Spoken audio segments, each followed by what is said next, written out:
Game na tayo. Mga kaibigan, ino po si Paring Ray ng FM TV.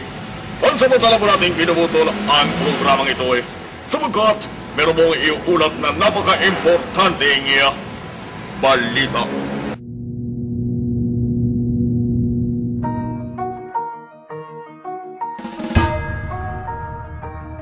Lapit mga kaibigan at makinig kayo.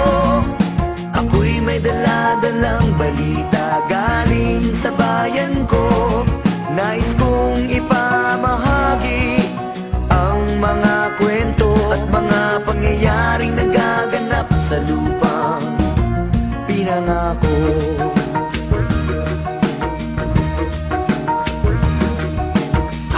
Pilipino sa isip at sa gawa, ngunit bakit mga pinuno puro lamang salita? Isang gobyerno na kayang sikmurain at matawa na may pamilyang kumakain ng kulang sa 2 beses sa isang araw. Minsan wala ngang panlugo, bakit ganito kababaw isang pagkain nila? Ngawan dadaputin at kakainin ng batang gutom. Alam ba ng mga husgado at lahat ng hukom na merong mas masahol pa sa hatol ng kamatayan? Yan ay ikay maging mahirap sa sarili mong bayan. Mga bata na ang dapat na ginagawa'y maglaro, magpasay agos ng pawis at magbanat ng buto upang kumita ng ilang pirasong pisong madungis. Kalyo sa kamay at paa na manhid sa matulis. Hindi manika ang hawak ng kanyang mumunting braso, bagpos isang taong gulang na kapatid at may baso sa harapan na nagbabaka sakaling lagyan o yung pambili ng tinapay na panglaman sa tiyan. Mga pinunong bago mamatay at magkasakit, sa sarap ng buhay sa'kin kayo ay makinig.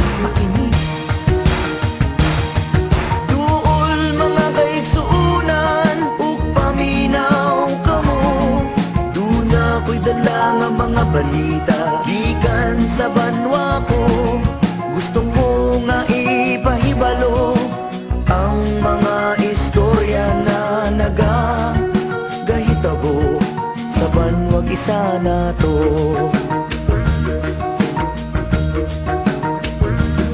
Mga bakal na dumudura ng apoy at ng tingga, tangan-tangan at balot ng kasuotang pandigma. Bakit di mapagtugma ang mayaman at tukha? Sa pananaw ang kapalit ay hapis at pagluluksa. Pare-parehong sundalo, Muslim o Kristiyano, ilan man ang masawi, di mo alam sinong panalo. Walang panalo dahil sa huli tayo ang talo. Pinoy ang nasa loob ng ataol na sinarado. Yan ba talaga ang sumpa dito sa lupang pinangako? Respeto at pagmamahalan ay pilit na tinatago. Lawing hindi makadapo, may pakpak na limitado at nakakulong sa seldang may walang susing kandado. Kailan kaya matatapos ang pag-agos ng dugo at ang kapayapa ay mahawakan ng buong buo? Yan ba ang kwento o tanong na pilit na humahawi sa bawat taong bahagi ng watawat na hinabi? Duol mga kaigsuunan ug paminaw kamo, duna ko'y dala nga mga balita gikan sa banwa ko.